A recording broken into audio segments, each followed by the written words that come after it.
We're celebrating new music and so much more with Jesse Wagner, talking, working with Duran Duran and now Rogers and Chic and Lenny Kravitz and all that. And here comes little Stephen and the Disciples of Soul. Of course, now he is your label mate, so to Yeah. speak. With Wicked Cool. But talk about musicologist. Talk about Yes. Mr. Stephen Van Zandt and his Oh, love yes. for music and just through the Bruce Springsteen E Street Band and what he does with the radio shows and the label and all that. How exciting it is to be playing with the Disciples and being around Stephen. I mean, there's a reason why he's in like a billion documentaries because he does you can name just about any artist and he can tell you a litany of facts about them. And I love that because you can tell he also wants to impart that knowledge to the next generation and use it as a teaching tool because he also is part of the Teach Rocks Foundation, which incorporates a music curriculum for teachers to use to help kids in other areas of learning. So, it's just he's just a part of so many different things. It's not just music, it's acting, it's health and wellness. Like he has uh an apothecary shop where he sells candles and mood calming lollipops and teas and they're all natural. I mentioned the Teach Rock situation. There's the underground garage radio station. It's like I don't think this man sleeps. I think he's a vampire or or something because he's a part of so many things. And being on the road with him again, it's like, where do you get the energy to do this? He and Bruce are known for like these 3 hour shows. By the end of the show, by the 2 hour 45 mark, I'm like, please, dear God, I'm almost done. My feet can't take Yeah, anymore. they're kind of like Prince. He puts on a 3 hour show and then goes to an after party, after Exactly, club, and plays exactly. another 4 hours.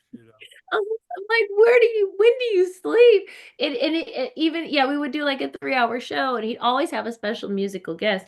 And then after the show, he's like, yeah, we're gonna go out. We're gonna get something to eat. And, 'cause and it's not just, like every other tour, there'll be a plate of sushi or some pizza or something. No, no, this is not how Little Steven does it. Little Steven, we'll have a restaurant waiting or wherever the hotel we're at, we'll have the banquet room ready and we would eat.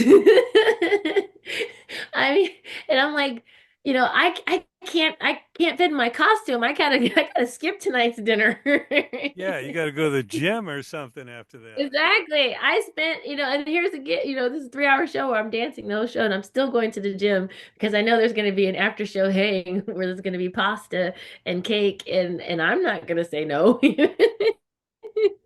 It all So, tastes good, and then you're figuring out like, wow, we got to get up early and do it all over again. oh man, yeah, it's funny because the tours with Little Steven are grueling. Like it'd be show, fly, show, fly, show, fly. Like he does not mess around. But he's really popular in Europe, and the shows we were doing in Europe and in Australia. Whoosh. Again, that the audiences were so appreciative, so loving, so giving, with their praise and desire for more. Um, I miss being on tour. I'm happy he's out with Bruce, but it's like, okay, Bruce, take a break so that we can go back out again. It's time for the disciples of soul now. Yeah, one of my great memories early on um, is the US Festival in '84. I was working production. I'm part of the crew and enjoying it. I'd kind of move from the front to the backstage, and the first bands on was like U2 went on at like 10 a.m. I think Quarter Flash opened at like 9 Oh. 9:30, and then Missing Persons. The headliner was David Bowie, like 12 hours after U2, and I'm thinking that's a long day, you know. And of course, Yeah. U2 like stole the show. It was an incredible. 3 nights later, they played Red Rocks and recorded that Under a Blood Red Sky, Wow. and became the biggest band on MTV and in the world at that point. But Right. here comes the doors had just opened, 7 a.m. And of course, they didn't sleep, I'm sure. Was Little Stephen and the Disciples of Soul. At 7 Yeah. a.m., they opened that third day of the US Festival, 84. And, Wow. I'm sure they were a late edition.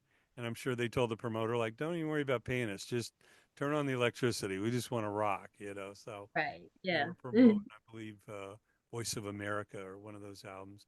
And Jean Beauvoir with his big blonde mohawk is out there, and the whole band is shutting their stuff at 7 a.m. It was quite a memory. I've talked to him about that since then, and I've run Yeah. into Bruce at the Great Tower Records on Sunset, that incredible store. And Oh, I'm yeah. I'm not even an employee, and I've met so many superstars there. But I'm there one day, and somebody says, "Hey, that's Bruce over there," and he had like a little baseball cap on, and I go over and talk to him, and it was just him and a buddy. He's driving his own Mustang, no bodyguard, nothing, and he's Right. such a voracious music fan. He's buying like 100 CDs, you know. I don't know Yeah. where Yeah. they put him in the Mustang, but he just he's a down to earth guy, as Steven is, and Oh, so they down to can't get enough music, and they really appreciate the classics. You know, the artists that form the foundation of what they do. They pay tribute to them every night.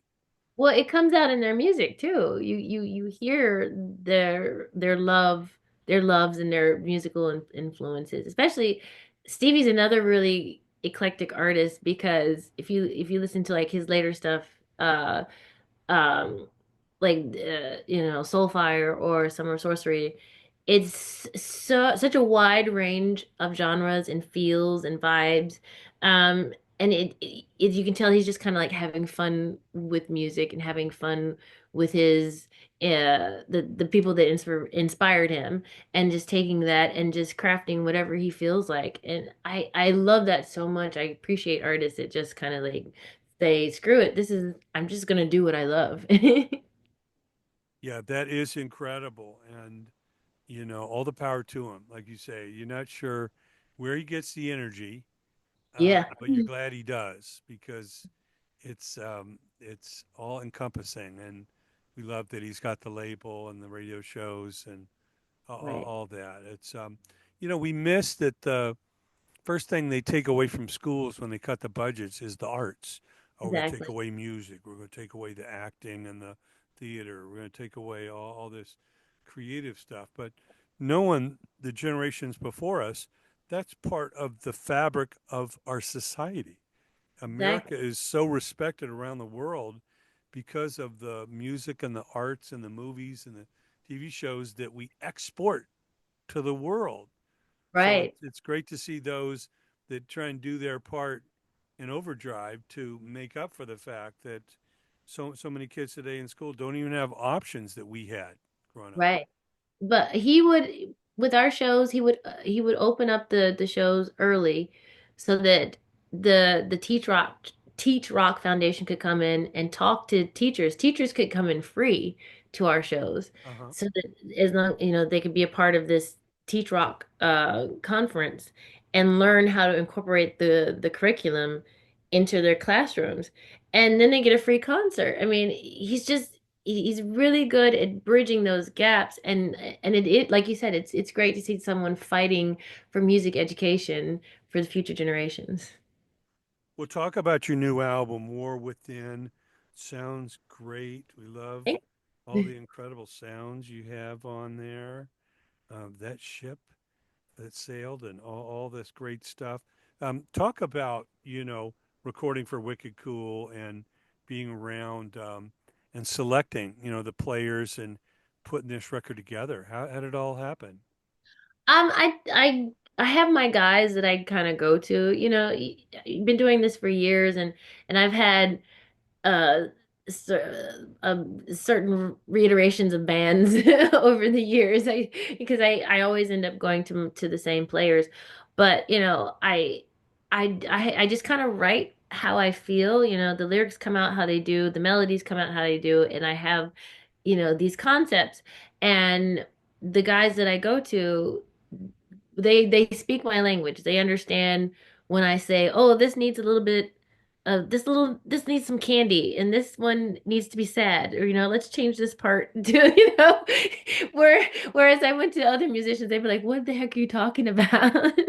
Um as far as Wicked Cool, this is my second album with them, it's just nice to know that they still trust me, and Wicked Cool is such a they like to be involved in your process to help you along. They're very accommodating. It's a smaller label. It's not like, one of the majors, but I think the artists that are part of Wicked Cool get the benefit of that because that they're there for you. They're there they want to see you succeed. They want to help you as much as they possibly can. Whereas, Sure. on a major, you don't feel that love. Um, so I'm glad that they trust me with another album, and I was flabbergasted when Stevie actually invited me to be part of his label. It's something I had in the back of my mind when I was touring with him, but I didn't have the audacity to think, oh yeah, he's gonna put me on the label. I sent him some songs, the shoes dropping, my first album with them. I sent him the record and I was like, could you take a listen to this? Because I was like, I just want to, I want to tour with this album. Can you give me some pointers? And he calls me in after listening to it and he's like, I like this. And then he's like, you want to be on my label? And I'm like, jaw drop cartoonishly to the floor. And I'm like, of course, yeah, that's the dream come true right there. So I'm so honored and proud to be a part of a caring label like Wicked Cool. And I'm glad they're trusting me with this second album. It's still and they trust me to be myself. I think again, working with someone like Stevie who doesn't allow himself to be put in a box, he allows me to be free of a box as well. Like I consider myself genreless because I don't know how it's going to come out. I write how I feel in the moment and let the song take shape how it's supposed to take shape. I don't force it and say it needs to be this, it needs to be that. Like no, today I'm feeling this has a little ska groove. Today this is kind of folky. Today it's just however it comes out and it lets the song be. And Stevie allows me to be that way. He allows me to be a bit schizophrenic when it comes to music.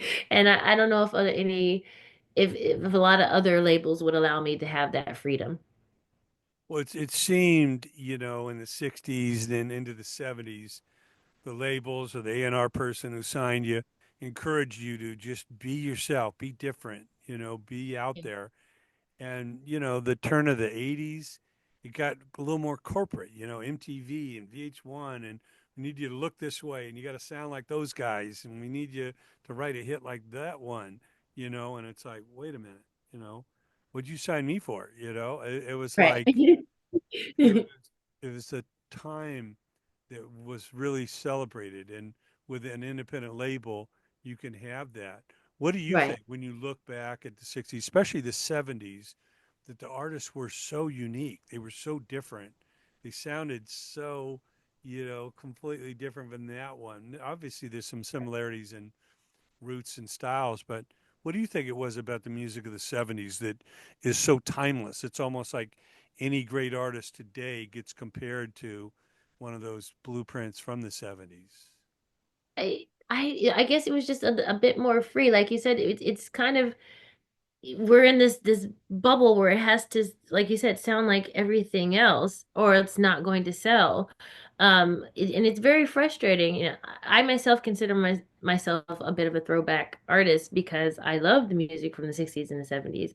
And it's just like you said, it was its own thing. It wasn't like you have to be this. You could have these competing rock bands but they weren't the same kind of rock band, you know? But they Yeah. could still be considered, oh, these are like the greatest rock bands ever. It's just I think because, you know, we were or that time was exploring um the or shaking off the shackles of the 50s or shaking off Uh-huh. the shackles of what it's meant to be uh an American or to be this or that. And it's like, no, man, I'm just gonna, like you said, I'm just gonna be me. So you're allowed to express yourself in a way that that resonates with who with other people because everybody else is throwing off these shackles, and I don't think there'll ever be another time quite like that, the late 60s, early 70s, Yeah. where it was a time of self-discovery for the country. And today, we're all in our box because we're all on our phones, we're all on TikTok, and you're trying to follow the latest TikTok trends, and you're not going to get any hits unless you use this particular song in this particular video or blah blah blah blah. So here you are on the assembly line, whereas in the late 60s and 70s, they're like, screw the assembly line, we're just going to dance in the streets and just let ourselves be. And I don't know if we'll ever get back to that. It'd be nice, we'll see what future generations come up with, and maybe they'll embrace that kind of sentimentality if they get off their phones. So Yeah, and we can hope, I I mean, yeah, just a little of that goes a long way. And yeah, I love the phrase, don't fit in, stand out. Don't exactly. blend in. Just be that island upon yourself. And if people love you, they'll come to your island. Right, You're not one of many in that same sound and style that's almost, cookie cutter. So right. Yeah. You just got to find your tribe. yeah, that's it. Well, what an incredible journey Jesse Wagner's had. Our special guest has the new album, War Within, and encourage everyone to go out and support it. Incredible music, great songs, Thank musicianship you. galore, coming from the South through Queens. It's the one and only our special guest, Jesse Wagner. And we appreciate your time and hope you have a great holiday. And please keep making this great music. And until we speak again, we Thank hope you. that all goes well for you and your family. Please keep rocking forever. I appreciate that. Thanks for having me. It's been a blast.